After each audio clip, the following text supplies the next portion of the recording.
내가 반드시 너와 함께하리니 네가 미디안 사람 치기를 한 사람을 치듯 하리라 하시니라. 아멘. 사사기 6장 7절부터 16절까지 본문입니다.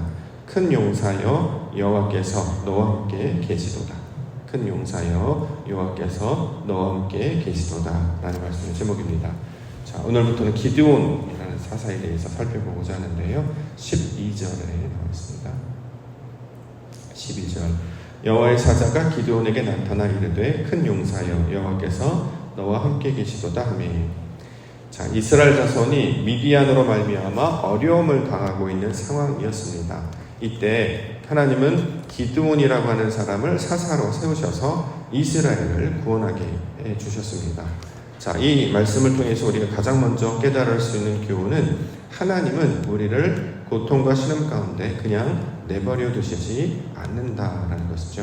자, 우리를 구원하기 위해서 사사들을 세워주셨고 또 마침내 이들을 통해서 하나님께서 우리에게 허락하시는 구원을 얻게 해주셨습니다. 그러므로 이 세상을 살아가면서 우리가 풀지 못할 숙제, 감당하지 못할 일들은 없다라는 거죠. 사방이 우겨쌈을 당할지라도 나아갈 길을 보이신 것처럼 세상이 고통과 어려움 가운데 환난 가운데 나를 둘러싸고 있을지라도 피할 길을 내시는 분은 오직 여호와 하나님이신 줄 믿습니다. 고린도전서 10장 13절 말씀에 보면 사람이 감당할 시험 밖에는 너희가 당한 것이 없나니 오직 하나님은 미쁘사 너희가 감당하지 못할 시험 당함을 허락하지 아니하시고 시험 당할 즈음에 또한 피할 길을 내사 너희로 능히 감당하게 하시느니라. 세상을 창조하셔서 우리 가운데 허락하시고 우리를 보내시는 것은 세상에 짓눌리거나 세상에 휘둘리거나 세상에 어려움을 당해서 신음소리를 내고 고통소리를 내는 것이 아니라 그것을 이겨내시도록, 다시 말해 능히 감당하게 하시기 위하여 우리를 보내주셨다고 소개하고 있습니다. 피할 길을 내시고 구원의 길을 보이시는 분이 여호와 하나님이시다라는 거죠. 자, 오늘은 본문에서 이스라엘 백성들을 구원하시기 위해서 기드온이라고 하는 인물을 세워주셨습니다. 이처럼 사람을 보내주시고 또 하나님의 일을 말씀 듣게 하셔서 주 영광으로 그 길로 나아가게 해주셨다는 거죠. 이처럼 모든 문제에는 답이 있음을 우리는 반드시 기억해야 할 것입니다. 세상의 가장 어려운 순간들이 뭐냐면 답을 찾지 못할 때, 어떻게 해야 될지 모를 때, 이때 가장 답답하고 두려운 날 아니겠습니까? 근데 놀랍게도 하나님께서는 모든 문제에는 답이 있다. 그 답은 바로 하나님께서 보내신 그리스도 예수. 마치 기드온을 사사로 세우시고 하나님이 보내신 자들을 통해서 그 문제를 풀게 하시는 것처럼, 자, 이처럼 우리에게 보여주시고 보내주신 그것을 우리가 믿음의 은혜로 그것을 받아들일 때에 그 길을 따라 나아갈 때 마침내 하나님의 구원의 길로 우리가 돌이켜 나아가게 될 줄 믿습니다. 그러므로 하나님이 보이시는 길, 그 생명의 길 따라가게 하시고 그리스도 예수 바라보게 하시고 우리에게 말씀으로 주시는 것, 그것을 붙잡고 아버지 길로 나아가게 하여 주옵소서. 이렇게 간구하며 기도 가운데 나아가시는 우리 구원의 백성들 되시기를 주님의 이름으로 많이 축원합니다. 자, 오늘 본문의 말씀 기드온을 가리켜서 뭐라고 이야기하냐면 큰 용사여 이렇게 얘기하고 있죠. 12절 다시 한번 보면 여호와의 사자가 기드온에게 나타나 이르되 큰 용사여 여호와께서 너와 함께 계시도다. 아, 기드온은 큰 용사이군요. 그러면 그가 싸움도 잘하고 능력도 많고 대단할 것 같다라는 생각이 듭니다. 그런데 기드온은 자신을 가리켜서 뭐라고 이야기하냐면 나는 힘이 세거나 능력이 많거나 싸움을 잘하는 용사가 아닙니다. 나는 오히려 극히 약하고 작은 자입니다. 이렇게 고백하고 있습니다. 15절 말씀에 보면 그러나 기드온이 그에게 대답하되 오 주여 내가 무엇으로 이스라엘을 구원하리이까 보소서 나의 집은 므낫세 중에 극히 약하고 나는 내 아버지 집에서 가장 작은 자니이다니. 하나님, 나는 작은 자입니다. 므낫세, 지파들에게 땅을 분배할 때 기사가 제일 작은 지파 중에 하나가 므낫세였죠. 별로 나타낼 게 없고 하나님께 드러낼 것이 없는 작은 자입니다. 더 나아가 약한 자입니다. 라고 자기를 인식하고 있단 말이죠. 그런데 하나님은 그런 사람을 향해서 뭐라고 이야기합니까? 큰 용사요. 이전의 데이터, 이전의 역사, 이전에 가지고 있는 과거의 조건으로 지금의 나를 설명하는 게 아니라 앞으로 너는 어떤 일을 할 사람이냐? 하나님의 일을 할 사람이다. 따라서 작은 자가 아니라 큰 용사다. 자, 이렇게 불러주고 있는 것이죠. 예수님께서 제자 중에 한 명이었던 시몬의 아들 기억나시죠? 바요나 시몬, 요한의 아들 시몬을 뭐라고 불러주셨습니까? 게바라 이렇게 불러주셨죠. 그가 이제 하나님의 일을 감당할 자로 이렇게 불러주셨다는 거죠. 항상 하나님은 우리를 과거의 사람, 우리가 뭘 했다, 무엇을 겪었다, 그러니 그것이 나의 현재 정체성이다 이렇게 얘기하지 않고 앞으로 뭘 할 사람이다, 뭘 해낼 사람이다. 그러니까 미래, 앞으로 될 여지를 가지고 우리를 인재하시고 불러주시는 분이시다라는 거죠. 현재의 나는 작은 자입니다. 현재의 나는 가진 조건이 미약한 자입니다. 그런데 중요한 것은 하나님께서 함께 하심으로 말미암아 나타난 그 일로 인하여 우리의 정체성을 인식하게 해주셨다는 거죠. 나는 약하고 작은 자이지만 계속 약하고 계속 작은 자로 남아져 있는 것이 아니라 하나님의 일을 감당하는 큰 용사가 될 것이다. 이렇게 불러주셨다는 거죠. 저와 여러분들도 마찬가지잖아요. 저와 여러분들 뭐라고 부르십니까? 성도, 거룩한 자라고 불러주시죠. 더 나아가 아들이라고 불러주시죠. 더 나아가 교회라고 불러주시죠. 이렇게 새 예루살렘 성이다 이렇게 불러주시는 것은 나의 과거가 어쨌거나 나의 현재가 어땠거나 그것이 중요한 것이 아니라 하나님께서 그 일을 이루어 가실 거라는 거예요. 그래서 나의 사랑아, 나의 아들아, 나의 딸아 이렇게 불러주시면서 가장 고귀하고 거룩한 자로 만드실 하나님의 사역을 그 부르는 이름을 통해서 어떻게 부르냐를 통해서 우리 가운데 그 내용을 보여주신다라는 것입니다. 자, 스스로를 작은 자, 약한 자라고 인식하고 있었던 그 기드온에게 큰 용사여 라고 불러주신 것처럼 동일하게 우리가 이 말씀을 주고 하나님의 큰 일을 감당하는 자 되게 하여 주시옵소서. 함께 소망을 꾸미며 기도 가운데 나아가기를 원합니다. 자, 스스로를 작은 자라고 여겼던 사람들이 여러 명 있었죠. 대표적으로 기억할 수 있는 게 바로 이제 모세입니다. 하나님의 일을 감당했던 모세. 모세가 하나님을 처음 만났을 때 자신을 가리켜서 뭐라고 이야기하냐면 저는 말을 잘 못합니다 이렇게 얘기하기도 하죠. 출애굽기 4장 10절. 모세가 여호와께 아뢰되 오 주여 나는 본래 말을 잘하지 못하는 자니이다. 주께서 주의 종에게 명령하신 후에도 역시 그러하니 나는 입이 뻣뻣하고 혀가 둔한 자니이다. 그러니 주님 보낼 자를 보내소서 이렇게 얘기한단 말이죠. 그랬더니 뭐라고 하냐면 하나님께서 이제 가라 내가 내 입과 함께 있을 것이고 할 말을 가르칠 것이다.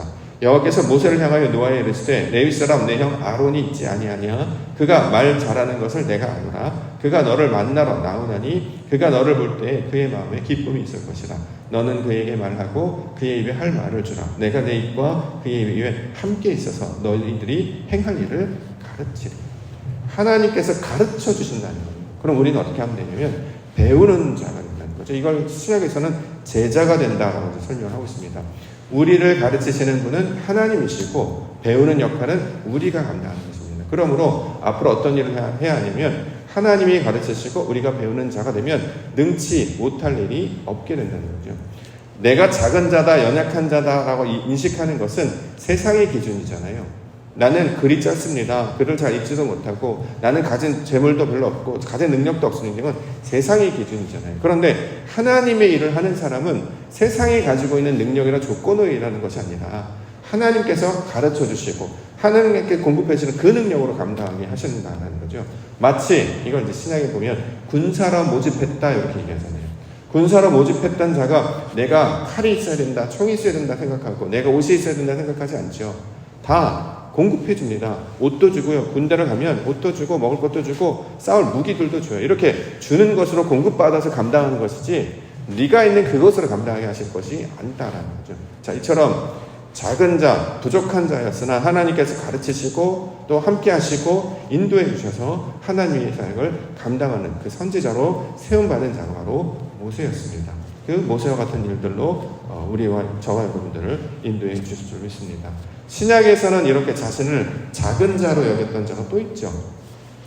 물론 삭개오도 있습니다만 대표적인 사람이 바로 사도 바울이죠. 사도 바울이 고린도전서 15장 9절에 이렇게 얘기합니다. 나는 사도 중에 가장 작은 자라. 나는 하나님의 교회를 박해하였으므로 사도라 칭함받기를 감당하지 못할 자니라. 내가 한 일은 별로 잘한 일이 없어요. 오히려 사도들보다 못했습니다. 그런데 어떻게 하나님께서 나를 사도로 세우십니까? 라고 했더니 바로 이어서 10절에 뭐가 되냐면 그러나 내가 나 된 것은 하나님의 은혜로 된 것이니 내게 주신 그의 은혜가 헛되지 아니하여 내가 모든 사도보다 더 많이 수고하였으나 내가 한 것이 아니요 오직 나와 함께 하신 하나님의 은혜로라. 하나님의 일을 하는 사람에게 은혜를 부어주셔서 은혜 때문에 일하는 자로 바꿔주신다는 거예요. 이전에 행하던 것이 교회를 핍박하고 받게 했던 이유는 뭐냐면 그것은 하나님이 공급해 주시는 그 능력으로 일을 감당하는 것이 아니라 자기 뜻으로 했기 때문에 그렇죠.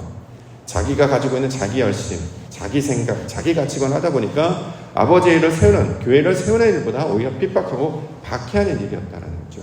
교회에서도 마찬가지잖아요.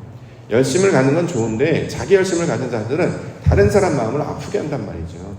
하나님이 일을 하는데 왜 우리 마음이 아파야 되겠습니까? 왜 속상해야 되고 왜 낙심해야 되겠습니까? 오히려 하나님이 일을 하면 더 기쁘고 은혜 충만하고 또 이것을 통해 영광받을 수 있도록 그 조건을 세우는 것이 하나님께서 원하시는 일인데 하나님의 일을 하겠노라 하고 여러 사람들을 넘어뜨리고 그 마음을 실족하게 하면 그건 하나님의 일이 아니라 아버지께 사람의 일이 된다는 거죠. 이렇게 지식이 부족하여서 능력이 부족해서 감당하지 못했던 자가 이제 하나님의 일을 감당하게 되면 어떻게 되냐면 다른 사람의 연약함을 채우는 방식으로 하나님의 일을 감당하게 돼요. 그렇기 때문에 더 많은 일을 한다라고 이야기한단 말이죠. 보통 보면 교회에서 지시하기를 좋아하시는 분들보다 이것이 없다 저것이 없다, 지금 우리 교회가 그게 필요한 게 아니에요. 무엇이 부족한지는 다 알고 있습니다. 그런데 누가 그 일을 할 것이냐라는 거죠. 그 일을 채워가겠습니다. 내가 쓰임 받겠습니다. 그래서 많은 사람들이 사역을 감당하게 하는 것. 그래서 처음에 감당하지 못할 것 같은데 하나님 저를 세워주시옵소서 그러니까 믿음으로 고백하고 나아가면 그 일을 감당한 능력도 또 필요한 것들도 채워주신다는 거죠. 그래서 이게 바로 하나님이 하시는 일이구나. 또 다른 사람과 연합하여서 함께 공동으로 사역할 때 그 사람의 연약한 부분을 채우는 방식으로 저분은 여기 없네, 이렇게 부족하네, 그럼 내가 채워야 되는 거예요.